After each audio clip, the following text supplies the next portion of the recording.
L'invité d'Europe Soir, c'est Yves Lefebvre. Bonsoir.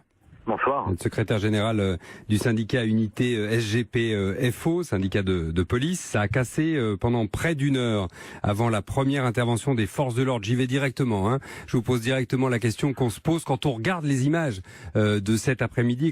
Pour ceux qui les ont regardées en direct, par exemple sur les chaînes d'infos ou bien sur le site d'Europe1.fr où Théo Manval a placé très rapidement les vidéos qu'il a filmées lui-même.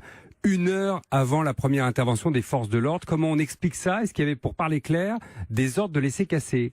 Non, absolument pas. Absolument pas. Le seul problème dans ce genre de situation, dans ce genre de maintien de l'ordre, déjà d'une, je dirais, permettez-moi de remettre un peu les choses à plat. Aujourd'hui, moi, je considère qu'on avait suffisamment de forces mobiles déployées sur Paris.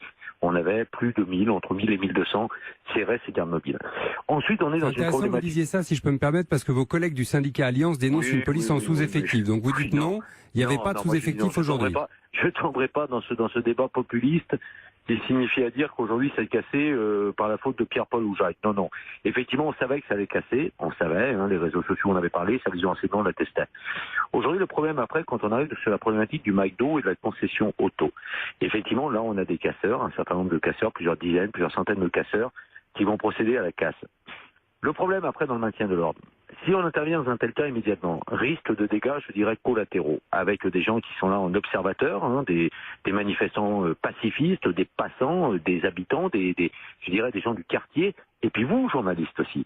Alors dès lors, on charge là. On est dans le maintien de l'ordre, il y a deux phases.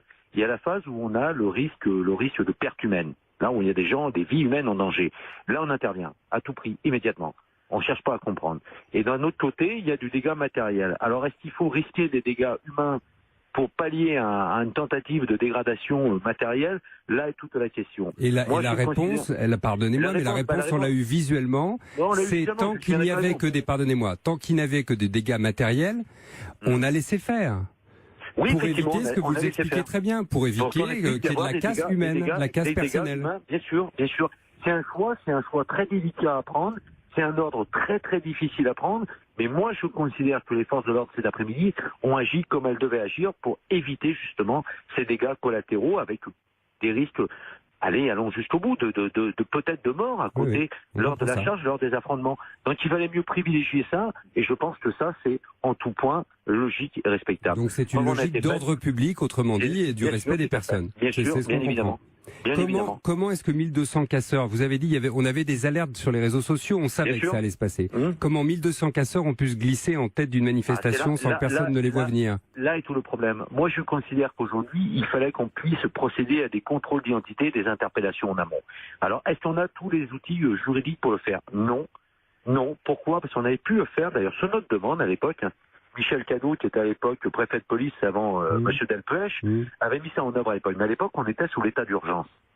L'état d'urgence, il permettait de mettre en place des périmètres de sécurité. Donc aujourd'hui, on ne peut plus interpeller préventivement des gens dont ils pensent qu'ils peuvent causer un trouble à l'ordre public? On peut le faire. On peut le faire dès lors qu'on peut procéder à un contrôle d'identité, dès lors qu'un individu est susceptible de commettre un crime ou un délit. On peut l'interpeller et le contrôler avant. Mais ça va être très diffus. L'idéal dans ce genre, ça, on aurait pu le faire. Ça n'a pas été fait.